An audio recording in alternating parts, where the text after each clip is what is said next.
തട്ടുമ്മൽ തട്ടുവെച്ച വീട് വേണം നമുക്ക്, തൊട്ടടുത്ത് തന്നെ സ്വിമ്മിംഗ് പൂള് വേണം നമുക്ക്.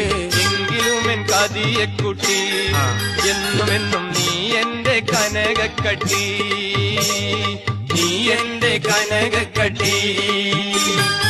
ഉറക്കത്തിൽ കിനാവിൽ വന്നി കിളികൂട്ടി കളിക്കുന്ന പപ്പടക്കാരി കതിയാ നീല്ലേ. നിന്റെ ചക്കരമാരൻ ഞാനാണെന്ന കൊപ്പരക്കാരൻ പറഞ്ഞത് ഇക്കുറി നീയും നോക്കുന്നുണ്ടോ ചൊല്ലേ, ഇക്കുറി നീ. തട്ടുമ്മൽ തട്ടുവെച്ച വീട് വേണം നമുക്ക്, തൊട്ടടുത്ത് തന്നെ സ്വിമ്മിംഗ് പൂള് വേണം നമുക്ക്. എങ്കിലും എൻ കതിയക്കുട്ടി, എന്നുമെന്നും നീ എന്റെ കനകക്കട്ടി, നീ എന്റെ കനകക്കട്ടി. ഉറക്കത്തിൽ കിനാവിൽ വന്നി കിളികൂട്ടി കളിക്കുന്ന പപ്പടക്കാരി കതിയാ നീല്ലേ. നിന്റെ ചക്കരമാരൻ ഞാനാണെന്ന കൊപ്പരക്കാരൻ പറഞ്ഞത് ഇക്കുറി നീയും നോക്കുന്നു